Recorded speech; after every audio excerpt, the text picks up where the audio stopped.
Alright, so kumuha ko ng washing dito sa pinag-deliveran ko ng washing kahapon. So, hindi nila napansin to. Ito, ayun o. Ayun. Ayun. So, may naiwang 500.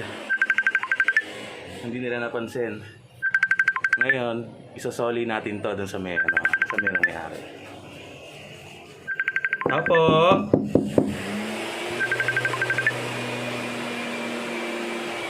Apo!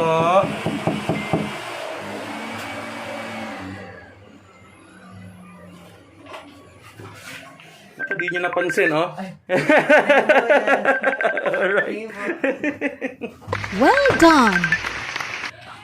So, isinoli ko yung 500. So, masamang maghangad ng Sinoli ko yung 500. Ayos tayo. So, buti yung washing machine na kinuha ko sa kanila, hindi ko pa nadadala dun sa susunod na pagdadalang ko na mag-rent ng washing. Kaya, tara na. Dun tayo sa next. Bye-bye.